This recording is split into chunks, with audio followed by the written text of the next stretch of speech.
Occult Confessions is brought to you commercial-free through the generous support of our patrons. Visit occultconfessions.com and click on Donate to help keep the history of the occult on the digital airwaves. This is Pure Land Buddhism. Jodo Shinshu, also known as Shin Buddhism or True Pure Land Buddhism, is the largest school of Buddhism in Japan. It owes its origin to a pair of medieval monks, both outcasts from the Enryaku-ji Temple on Mount Haiai. Mount Haiai Temple, the Mount Haiai Temple was a huge complex with around 3,000 sub-temples founded in the 8th century with an influential hierarchy of monks who trained for 21 years. And they all became leading figures in Japan's religious life. The temple also graduated monks out to jobs in government and maintained its own army of warrior monks to defend it in times of trouble. The careers of Honen and Shinran happened to overlap with an intense period of trouble when two rival families split Japan's power structure in two. With belief in the end times circulating widely, increasing numbers of monks abandoned Mount Haiai to establish splinter sects in the surrounding region and in Kyoto, which was then Japan's capital city. Honen left to teach a unique doctrine in which a few words spoken sincerely could result in a favorable rebirth in the land of the Amitabha Buddha, a Buddha of pure light, whose realm was filled with immense beauty and splendor, where believers could continue to work toward their own enlightenment. Honen's student Shinran also quit Mount Haiai to become Honen's disciple. Shinran would go on to teach that both the Pure Land and its concomitant enlightenment could be realized here and now for any believer who truly entrusted themselves to the primal vow of the Pure Land Buddha. Today and next time on Occult Confessions, Pure Land Buddhism. My name is Dr. Rob C. Thompson. I am your Supreme Hierophant, joined by the two alchemical actors who probably need this the most. I'm talking, of course, of Nikki Hiller-Henderson, our Naked Truth. Here, and, blasphemous, ready for the cleansing. It might take 2 episodes. I've heard it could take a while to get rid of all the impurities. Well, we're way over in Buddhism land, so I don't know if your Christian blasphemy counts anymore, Nikki, but I appreciate the effort. Sweet. We're going to cleanse you either way. One less thing to cleanse, actually. Check it off the list. There you go. And Jake Wheatley, naturally joining us with Nikki, our Knight of the Dangling Serpent. Present and... I was going to say present and dangling, but I should have thought about okay. Present and accounted for, maybe, is the classic phrase. Sure, that's what I meant. We, the members of the secret order of alchemical actors, do solemnly commit ourselves to a full and honest telling of the history of the occult as far as we know it. Pure Land Buddhism got its start in the same general location as Buddhism itself. I speak, of course, of India. The quest for rebirth in a Buddha field began in Kashmir and Central Asia and was articulated in the Mahayana Sutras. There are an infinite number of Buddhas, according to the Buddha field theory, each operating in their own field where they guide beings toward enlightenment. Remember, guys, Jake, you've taken class with me, and anyone I think who's listened to the show, I tend to compare the East and the West, right? Mm-hmm. The West is, we have a very small conception of time in the West. It's 6,000 years. I don't know. Space is very small. So long. But in the East, there's this, large, infinite conception of time and space. Imagine, Christians saying, well, there are an infinite number of Jesuses in an infinite number of worlds. Yeah, you don't hear That's that. That's essentially what we're talking about here. Not too often, although we could start that cult right here and now. I don't know. That sounds the a Jesus field. 1,000 Jesuses? Oh, yeah, that's not helping our case. Right. No. But Buddhism, you're good to go. Oh, that's right. Clean slate this time. You're right. Mystical experiences among Buddhist believers revealed visions of these fields, which led to the theory that it was possible to be reborn there. So you concentrate hard enough and you get this, psychic vision of the Buddha field. These fields are formed by bodhisattvas and visiting bodhisattvas, as well as the beings working toward their spiritual growth in the field. they all together contribute to the field's beauty and splendor. So they're all heavenly sort of spaces. Our world is actually a Buddha field. I know maybe you guys didn't realize it. I did not. It is the field of Siddhartha Gautama, the Sakyamuni Buddha. Our Buddha, the historical Buddha. Yeah, you've heard of this guy? The name rings a bell. Okay. Ours, however, as these two are evidence of, is an impure field, filled with immoral people. So is this why you I should have seen that one coming. That's why I really should have seen that one coming. And non-Buddhists, of which they are both going to cease to be non-Buddhists today. So we're going to clean them up, guys. Don't worry. Don't worry. Can't wait for this conversion, too. Well, the last one didn't take, so... Second. Oh, no. You know what? I'm holding on to second times the charm this time. Yes. Pure fields, which is not our field, right? I mean, if you've seen gas prices, pure fields, like that of the Amitabha Buddha, are heavenly and resplendent with light and beauty. The Vimalakirti Sutra clarifies, how about that? Clarifies that our field is in fact a pure Buddha field, except that our minds are not capable of perceiving how the Buddha has purified this place, so that a pure Buddha field is dependent on the subject seeing themselves inside of it. There's a little bit of Millerism here, the Millerites, the idea that, oh, well, the apocalypse is coming. Oops, well, it doesn't look like it happened, but it did happen, just like somewhere else. Heaven, it happened in heaven. But like very tellingly, and this is how Buddhism like flips a lot of like Gnosticism and Western, Neoplatonism on its head, is Buddhism says, no, this world isn't evil, it's actually good. Our illusion is that we see it as, messed up, when it's really perfect. We're missing the true beauty that's here, as opposed to, the demiurge theory, right? So it's in our minds, basically. Our minds are clouding our vision of how beautiful the world is. Already. Like, it doesn't need to be changed in any physical way for us to see it as like pure. We should just look at the world we're given and be like, yes, it is pure and perfect, even if it's not like the fairy tale image of pure. It is your perception that it is not that, yes. Okay. You see what I mean? We perceive the world, and that act of perceiving clouds it and makes it appear impure, when in fact it is pure. It's our own impurities blocking Correct. it. We're the problem. We are the problem. I mean, we always really are. Yeah, you're right. We elevate ourselves to see the field. A cult of a Pure Land Buddha did not emerge, however, in India, nor did Indians think in terms of the Pure Land, speaking rather about Buddha fields and purified Buddha fields. So all this theory that I'm talking about is Indian. It belongs to the country of origin of the Buddha. But we must never forget when we speak about Buddhism that India is... Do you guys know what are the major religions in India? Can you guess? Hinduism? Hinduism, number one. The other one is an Abrahamic religion. The least popular one in the U.S., I think, although I can't be sure. Islam. Yes. Okay, Islam, that's what I was going to say. You were on your way. I could feel it, yeah. Is Islam and Hinduism are, the major rival religions in India. Even though Buddhism is born in India, it really only thrives outside of the country, primarily in China, Southeast Asia, Japan. So all of these ideas exist in India, but they never become what we call Pure Land Buddhism. The ideas of Buddha fields and purified Buddha fields are sort of just kicking around in this wider complexity of Mahayana Buddhism, which, listeners who have heard about already in our previous episode.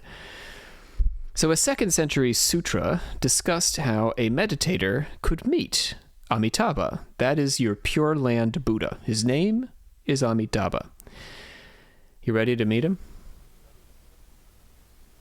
Yeah, let's get cleansing. You must. First, follow the Buddhist moral code, enter a solitary retreat, Then meditate on the qualities of Amitabha. So far, so good? You want to know more about that moral code, don't you?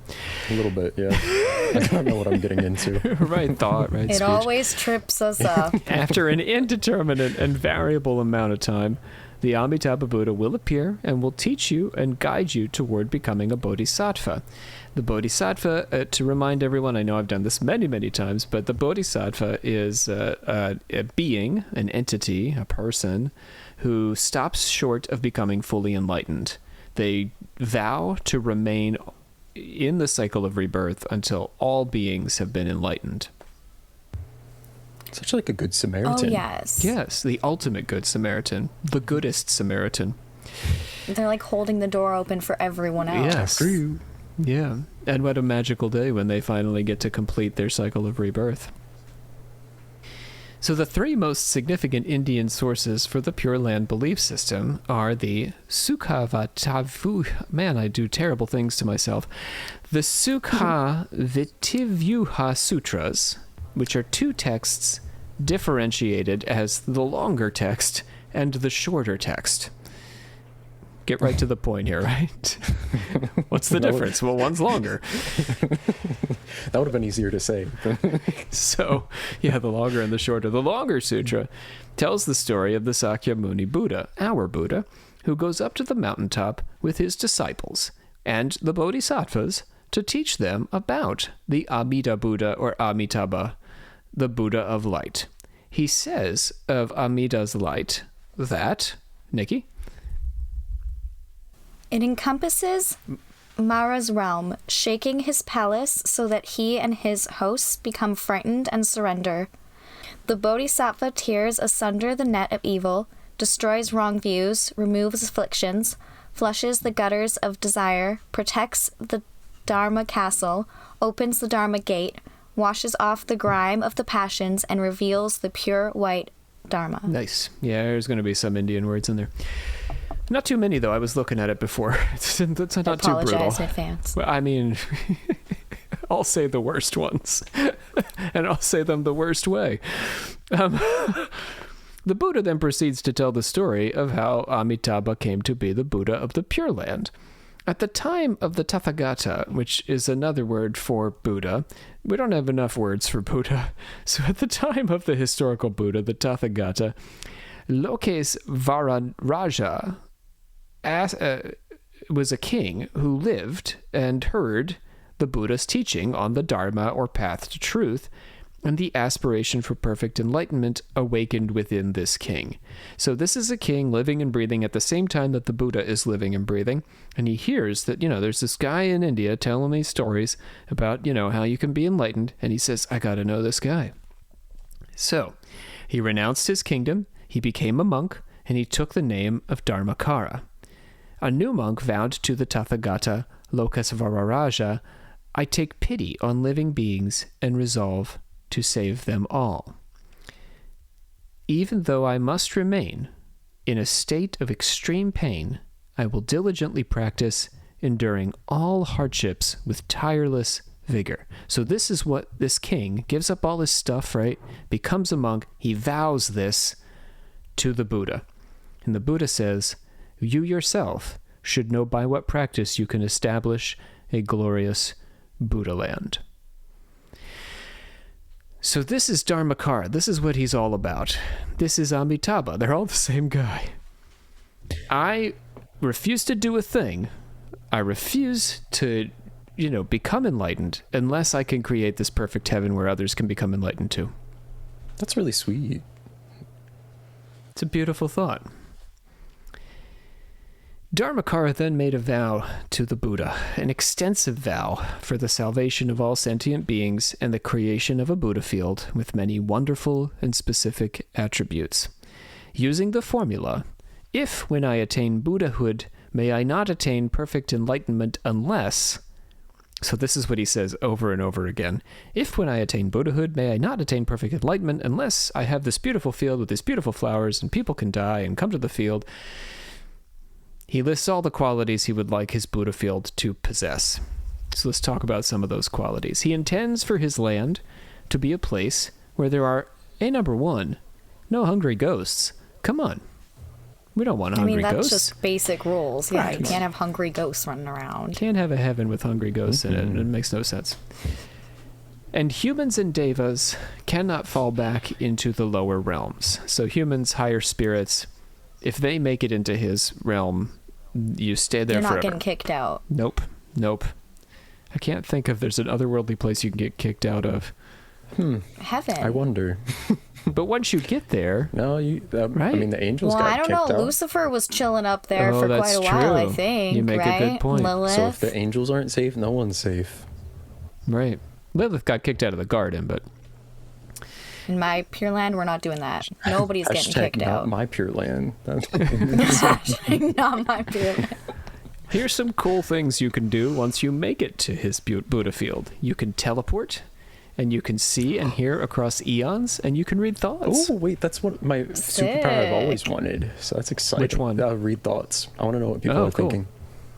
You don't want to teleport or see and hear across eons? No. No, I just want to know what people are Teleporting thinking. sounds pretty sick. Hearing across eons sounds kind of stressful. Can I control it, or is it just like all eons all the time? Yeah, Because see, that's a lot. That's- Time?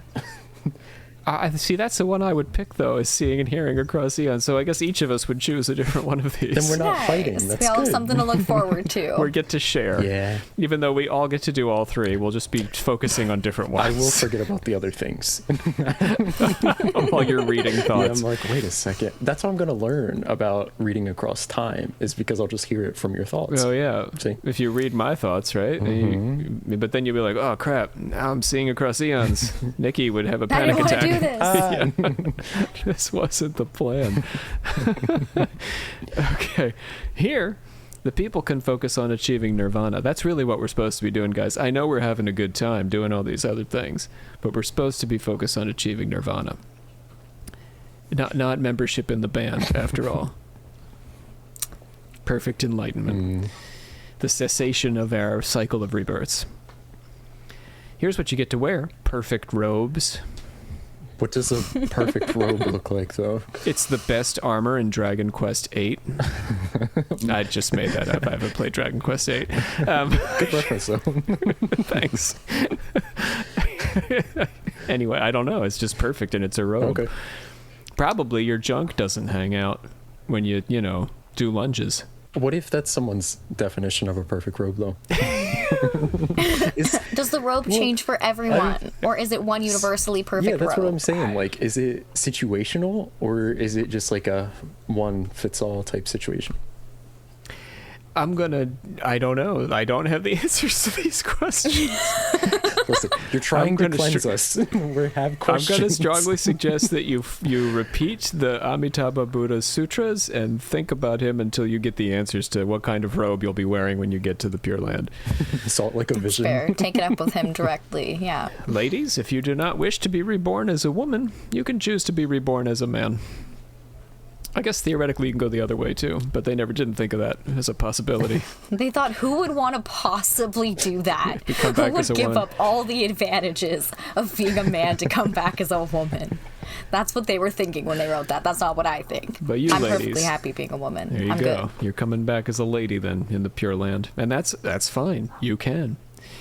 That is a cool add in there that they, like, even though they wrote it kind of sexistly, that they're letting people, change something if maybe it didn't feel right on this earth. Yes. It seems like old-fashioned, almost accepting of, different gender expressions. Like, Yeah. so close. And let me do you one better here too. Traditionally, many Buddhist schools believed that you had to be reborn as a man before you could achieve nirvana. It's, I think, a relic from Hinduism. So here, you can be a woman and go right to the Pure Land.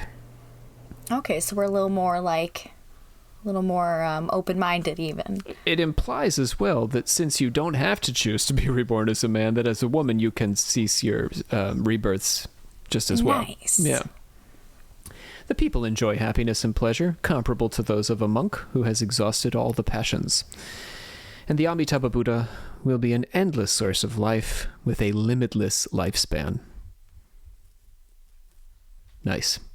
Nice, nice, nice. Any who sincerely wish to go to this Buddha land can go. He says, if, when I attain Buddhahood, sentient beings in the lands of the 10 directions who sincerely and joyfully entrust themselves to me desire to be born in my land and think of me even 10 times, should not be born there. May I not attain perfect enlightenment. That's phrased a little weirdly, but he's essentially saying, if you think of me 10 times, you come to my heaven. That's a really low bar.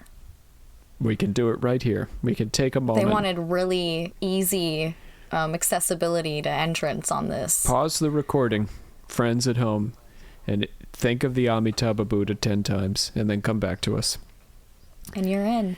However, you are excluded if you commit the 5 grave offenses and abuse the right dharma, so don't get up to that business.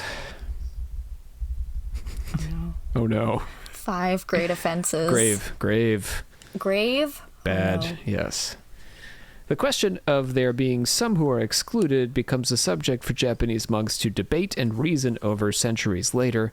But here, Dhammakara means those who oppose and possibly murder mother or father. That's a pretty big jump in things you could do there. Those who intentionally wound a Buddha or an Arhat.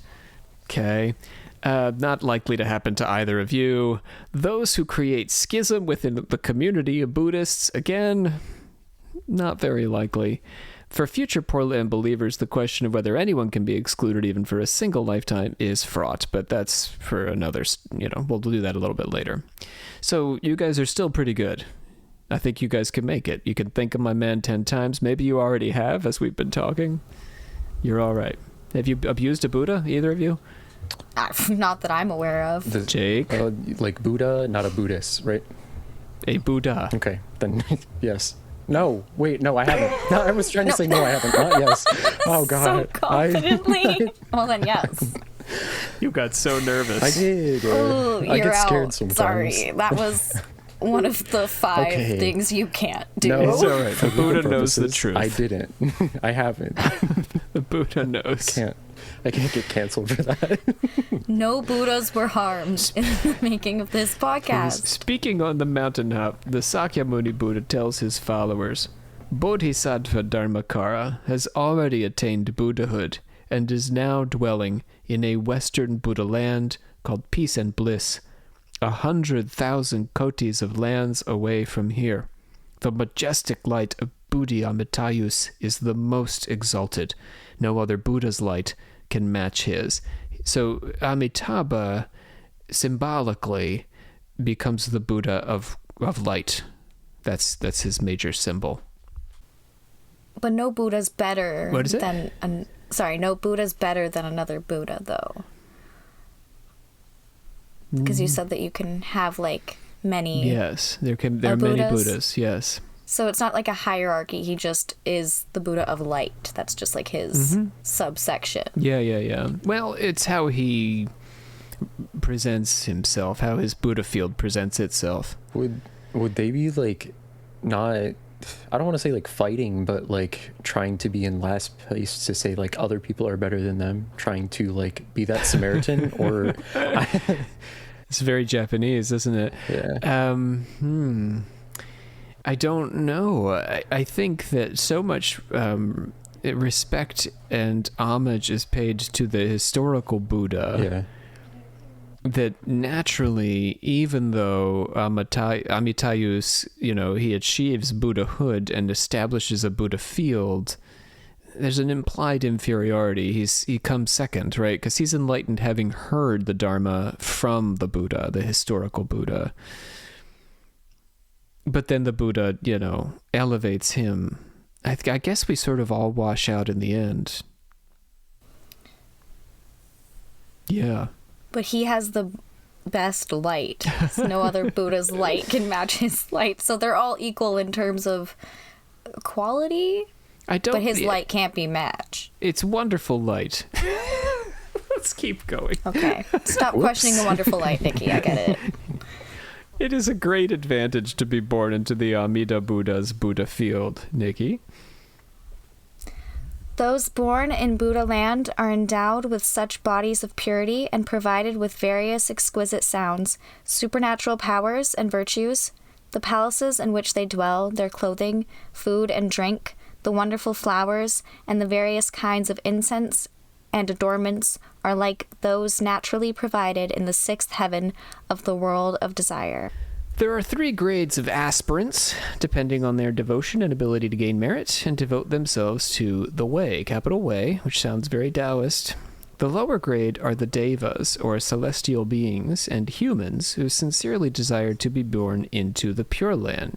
Although unable to do many meritorious deeds, they awaken aspiration for the highest enlightenment and single-mindedly think of the Amitayus even 10 times, desiring birth in his land. When they hear the profound Dharma, they joyfully accept it and do not entertain any doubt. And so, thinking of the Buddha even once, they sincerely aspire to be born in that land. When they are about to die, they will see the Buddha in a dream. Those aspirants, too, will be born in the Pure Land. Good. Avalokitesvara observes that the Buddha is smiling. I know I did that one real not well because he's in my office. I have his image in my office. I said it so quick. The confidence isn't crazy. That is the Bodhisattva of compassion. Observes that the Buddha is smiling and reverently asks him to say why. So all the Bodhisattvas, the great Bodhisattvas, are sitting around the Buddha as he's teaching this sutra. The Buddha says that the light of a bodhisattva shines 100 yojanas. There are 2 bodhisattvas who are the most dignified. Their majestic light reaches everywhere in the universe of 1,000 million worlds. These bodhisattvas will sit by the side of the Amida Buddha. One is called Avalokitesvara, and the other Mahasvamaprapta. These are the bodhisattvas of compassion and wisdom, respectively. The Bodhisattva also aspires to the Pure Land, as the Buddha explains to Maitreya, the future Buddha. All right, Nikki, this is a big one. Maitreya, you should know that you have, for innumerable kalpas, been perfecting the Bodhisattva practices to save sentient beings.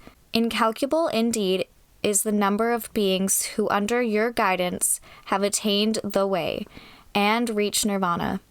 From time immemorial, you and all devas and humans in the 10 directions and the 4 groups of followers have been floundering in the 5 realms of samsara, undergoing indescribable troubles and afflictions. Until you were born in this life, you, too, underwent endless cycles of birth and death. Now you have encountered a Buddha, listened to his expositions of the Dharma, and been able to learn about the Amitayus. What pleasure and joy this is for you and me to share. I share the joy with you. However hard you may practice in this life, it can only be for a short while.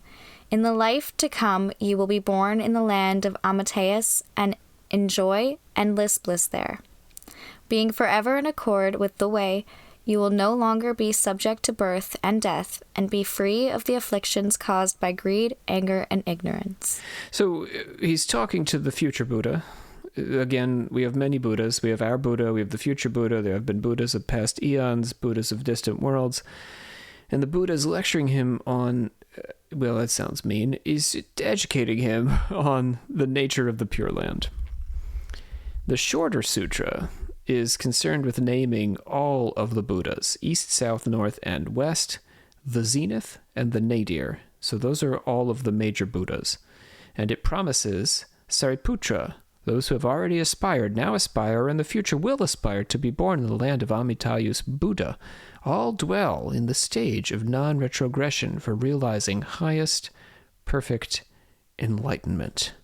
So there's a lot of promises here that you can get to heaven. Now, Jake, this should sound a little familiar, yes? If you believe you can get to heaven. Yeah, I mean, it seems relatively straightforward. Have we heard this before? Yeah. It seemed relatively straightforward before, but apparently it wasn't.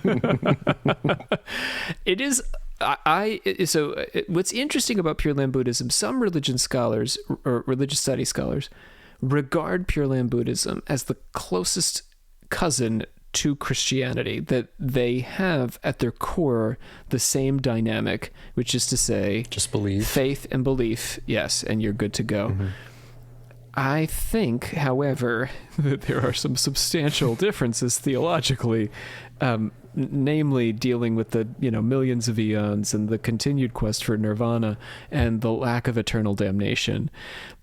All of this is absent in a Pure Land context. Oh, so you won't get sent down if you don't believe. You're just going to come back and keep trying, man. So just keep doing it until you believe, and then you're good. And you're good to go. In theory, but this isn't the only way either. You can achieve enlightenment here in this life in a variety of ways. And we're going to get to how the Pure Land even opens that as a possibility. So you don't necessarily need to go to this Buddha's heaven. He's just made it an option for you. I like that. I like that it's more like, here, if you want it, you can have it, or you can just keep, I don't want to say recycling, but circulating. It's definitely not as definite as like you do it or you're going to hell. Right. Eternal flames. Here's these other Buddhas. Try those guys out if you prefer. Go to other Buddha fields. I'm not a jealous Buddha. Do what you want to do. That is cool. That's a lot more open-minded than saying there's this one guy you got to believe in, and if you don't, done. But at its core, there's no other work to do than believe in this guy, which is a difference from Buddhism proper, like a Theravada, where, you've really got to meditate and detach and cleanse yourself and have deep compassion for all beings. And, this complex work is replaced by humbling yourself before the Amitabha Buddha and saying, I believe in you, take care of me, please. We'll get into some of the theology of it. It's actually quite beautiful, but it sounds like you're taking the easy way out, right? It does a little bit when it comes to like the traditional terms of Buddhism, which is doing all of the meditation and all of the work and enlightenment yourself. Yeah. It is a little bit like give it up to God, but like give it up to Buddha. And he's got you, this Buddha. Shall we go to China? Heck yeah. All right. Jake, are you on board? Yeah, I'm packed. Ready to go. Let's do it. All right. So we're out of India. Let's visit Pure Land, the Pure Land in China. So Pure Land Buddhism may have arrived in China as early as the end of the 2nd century. Zidun, a 4th century Taoist scholar who became a convert to Buddhism, was among the first proponents of Pure Land theology in China. Zidun believed that faith in and service to the Amitabha Buddha would result in rebirth in the Pure Land. He said that whosoever in our country, in this time of sensual pleasures, serves the Buddha and follows his commandments, recites Amitabha's scriptures, vows to be reborn in his country, and holds to his promise with a sincere intention, would find himself transported to the Pure Land at his death. This is core Pure Land Buddhism 101. Believe, and when you die, you go to Pure Land heaven. To work, but still. Also in the 4th century, Kumarajiva, one of China's most famous translators of the Buddha Sutras into Chinese, included the smaller Pure Land Sutra along with the Diamond and Lotus Sutras in his translations. At the turn of the 5th century, Buddha Dharma translated the longer sutra. So we're like 500 years in, now we've got both, the longer and the shorter Pure Land Sutra. The Chinese likely also added a 3rd sutra, now considered part of the original Pure Land canon. This sutra was sometimes considered to be Indian in origin, but today we have no Indian version of the text that predates the Chinese version, nor are there any Tibetan translations. So it seems like it's purely Chinese. So you want to know about this new text we've arrived at? Is this like a new translation of it? Nope, brand new thing. Oh, so I've new. This is that story, right? Oh. We did the short and the longer, and we told you the stories of the Amitabha Buddha. Now we have this brand new thing. Chinese probably made it up. We're not sure. The 3rd sutra is the Sutra on the Visualization of the Buddha of Infinite Wisdom. That again is the Sutra on the Visualization of the Buddha of Infinite Wisdom. This frames its teaching on the Pure Land with the story of a prince named Ajatasattu who, goaded on by an evil friend, Devadatta, imprisoned his father, King Bimbisara, in a room. I love these names. You are definitely taking the brunt of these names. Ajatasattu, goaded by Devadatta, really imprisoned Bimbisara. That's what they called me in high school. Bimbisara? Yeah. That's cruel, man. It's mean for teenagers to call each other imprisoned kings who are forbidden to see anyone but their wife. Well, I mean, you know my past.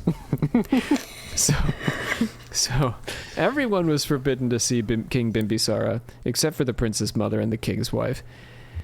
So this is what happened. Vyadehi, the king's wife, was devoted to him. After having bathed and cleansed herself, she spread over her body ghee and honey mixed to a paste with wheat flour, filled her ornaments with grape juice, and secretly offered this food and drink to the king. He ate the flour paste, drank the juice, and then asked for water.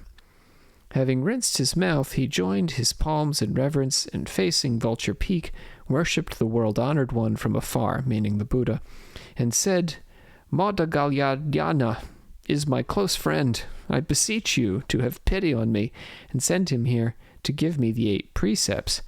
Now, Moldgalyayana, I think I said it right. I said it the same way at least both times. Yeah? It was close enough. He was one of the Buddha's closest disciples and had given personal instruction to this king according to the legend.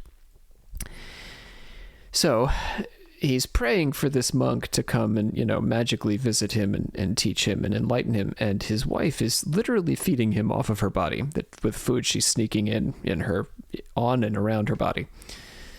Is that what ornaments meant? Well, her ornaments with the grape juice, I believe it's like baubles, like big like spheres, right? Yeah. But her body was covered in honey, ghee, and wheat flour. Taking notes. Got it. What a weird way to get a bunch of perverts to go to the Pure Land. So we're trying to pull them in. Cast your net wide.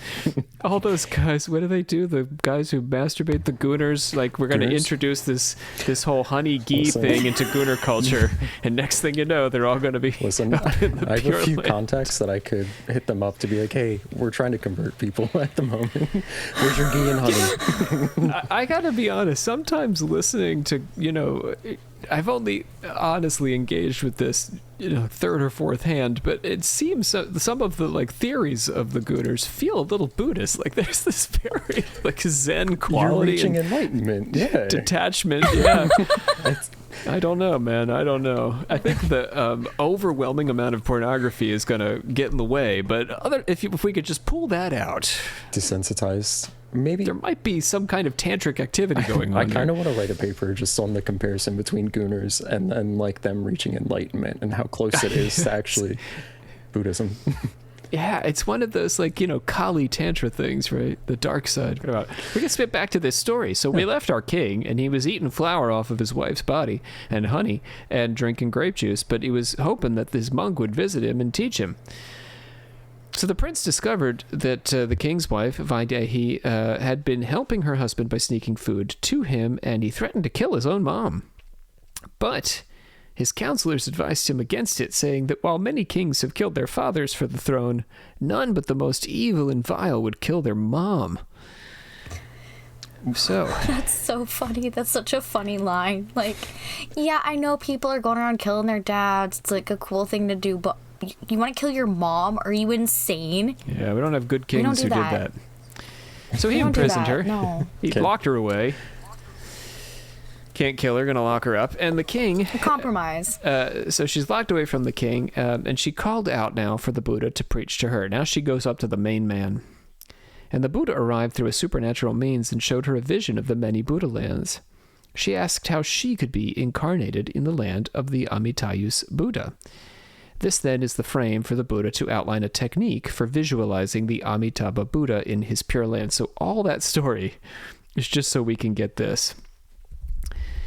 The Buddha said, I, the Tathagata, shall now teach you, Vyadehi, and all sentient beings of the future, how to visualize the western land of utmost bliss. By the power of the Buddha, all will be able to see the Pure Land as clearly as if one were looking at one's own reflection in a bright mirror. Vyadehi asked how sentient beings would be able to view the Pure Land after the Buddha's passing. He said they must first concentrate on the setting sun, and then envision the western direction as entirely flooded by water. The third contemplation is of the ground, and then the trees, and then the ponds, and then the whole of the land of utmost bliss. So you're sort of visualizing the Pure Land to get yourself there. The Buddha said to Ananda and Vyadehi, listen carefully and ponder deeply. I will expound for you the method of removing suffering. Bear my words in mind and explain them to the multitude of beings. When these words were spoken, Amitayus appeared in the air above, attended on his left and right by the two Mahasattvas, Avalokitesvara and Mahathamapatra. Damn. I did that so well last time. Mahasthamapatra. So brilliant was their radiance. Remember, these two guys are the Bodhisattva of compassion, Bodhisattva of wisdom. So brilliant was their radiance that it was impossible to see them in detail. The seventh contemplation is the Buddha's lotus flower throne, and the eighth is the Buddha himself. Your mind produces the Buddha's image and is itself the Buddha. The ocean of perfectly and universally enlightened Buddhas thus arises in the meditating mind. So you think Buddha, you are Buddha. For this reason, you should single-mindedly concentrate and deeply contemplate the Buddha, Tathagata, Arhat, and perfectly enlightened one. Do you get my visualization? Is this like when people are talking about manifesting these days, is it derived from this? That we're just kind of like thinking and like putting that energy out there to like will something to come into our lives? It's the same thing as just like visualizing it? Yes and no. Yes. Okay. I'll tell you the no. The no is that, and I'm going to sort of riff a little bit here. This isn't like a scholarly opinion. This is just like me spending years working on this. Manifesting it's a good question, Jake, because like it's very popular, right? And a lot of our, our listeners are well aware of manifesting. Do it all the time. It is a child of the New Age, right? And the Course on Miracles and all this sort of stuff, right? It has a history that we can trace. But in that hazy origin of the New Age, is really where it comes out of. And within that hazy origin, we have Helena Blavatsky and friends bringing us Eastern occultism and Eastern thought, Eastern religion generally. And this ideology is certainly in there, but it's telling us to visualize, to detach from this world, right? This visualization is entirely about going away, into a pure land. Okay, like the land beyond.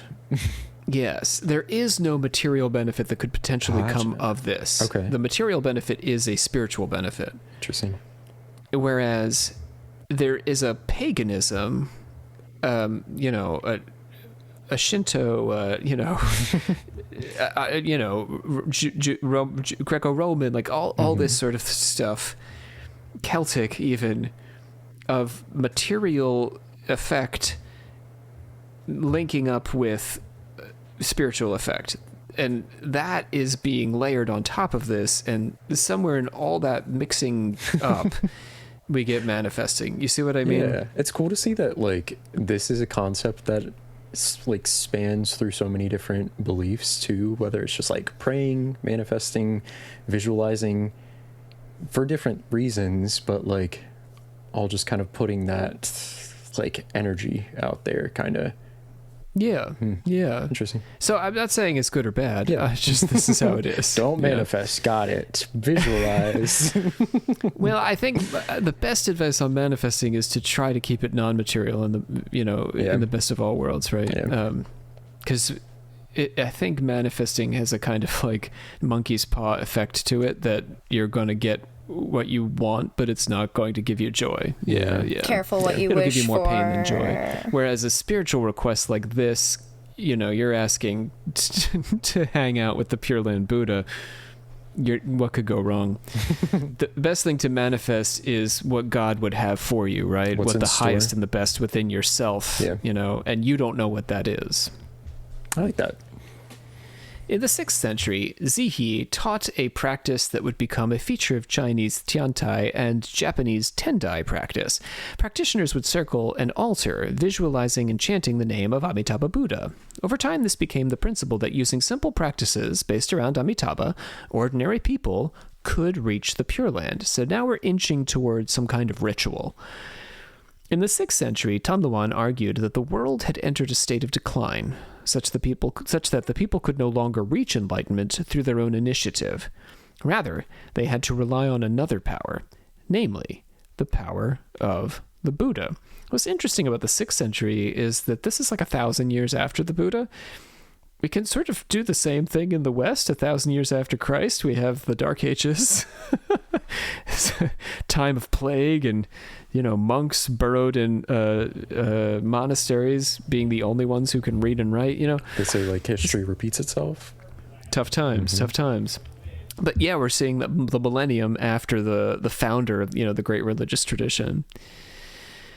So, by naming and visualizing the Amitabha Buddha, a person could purify their mind of evil tendencies, be reincarnated in the Pure Land, and then return to Earth as a bodhisattva to help others. This progression provocatively hints at the Emerald Tablet's Hermetic doctrine of progressing from Earth to heaven and then back to Earth, separate theoretically from the East, although there's a lot of speculation that Hermetic tradition has these links up to Egypt and then further points east. But here it is. If you pray to the Amitabha Buddha, if you ritualize to the Amitabha Buddha, you will go from heaven to earth, back to heaven, back to earth. So, here we are. What were we talking about? In the 7th century, Dachuo echoed Tanluan. He said that in the last days of the Dharma, all a person could do was repent their sins, cultivate virtues, and speak the Buddha's name. This was the way to rebirth in the Pure Land. Let us not forget that there's a belief, to some extent, that true enlightenment rests with the historical Buddha, and that the further we get in time from the historical Buddha, the harder it is to make this, to achieve enlightenment.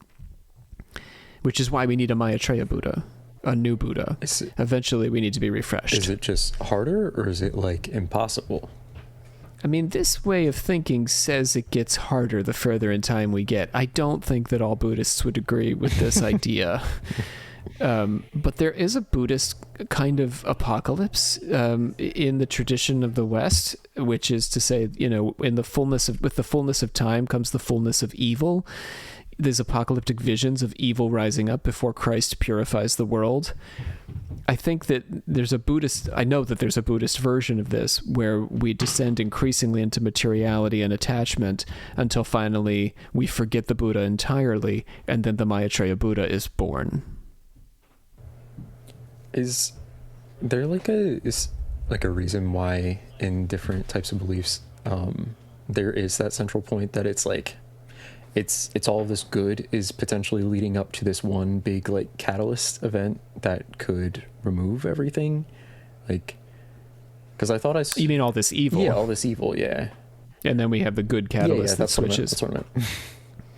I think, Jake, again, speculating, and there are many people, smart people who think on this subject, people, let's say as smart as me.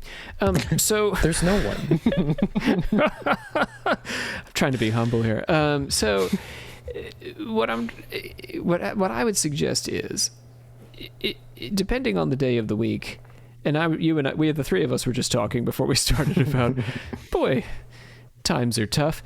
But I think that it is not uncommon for humans to feel that they are living in dark times. Like a way to cope? Well, yes. The apocalyptic vision is extremely comforting. We are living in dark times. We absolutely are. There's no doubt about it. The technology is terrifying. And I don't really think that AI is going to blow us all up or any of this Terminator nonsense. I think it probably is going to be economically, disastrous for people, and that money's going to concentrate in the hands of an elite, et cetera, et cetera. I think these things are imminent, but I think these things have already happened too, to some extent. Like, we're just living in that space. I think that political volatility is terrifying. I think that democracy feels not as healthy as it otherwise should be. All these things are true, right, of our age. But if I go back to World War II, I mean, hot damn. fascism is about to, it has literally control of a good large portion of Europe and important parts of Asia, including the very country we're talking about right now. Different moments in history, like we could talk about Vietnam in the 70s, and the feeling that the state is, conducting wars and, murdering the youth for no good reason, on and on and on, right? The McCarthy years. That's just American history. I think a lot of people live with this feeling that they are in the worst times, and they are. That's a nice way of putting it. Yeah. For different reasons. Yeah. So this is extremely comforting.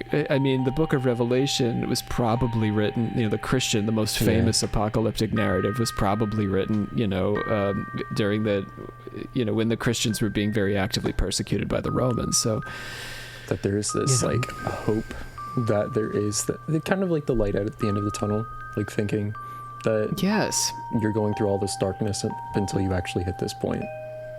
And there's often a vengefulness to it in the West, right? Of course, I would love to see, Facebook and friends just like wiped from the face of the earth, and I delight in reading that, their decline has begun. Well, the tech industry is in trouble, so right. Who knows? They might. They're in trouble, and they're burning through trillions of dollars building data centers that are going to be laser tag parks. But that's neither here nor there, right? We're all going to pay the price. From a Buddhist standpoint, honestly, and I can't say that this was true historically, but right now I'm going to tell you we shouldn't really be thinking about vengeance on our enemies, but rather peace and enlightenment for us. Which is a good stopping place. Thanks, Jake. We're going to come back next time for Pure Land Part 2. We're going to Japan. You guys want to hang and do Japan? Let's do it.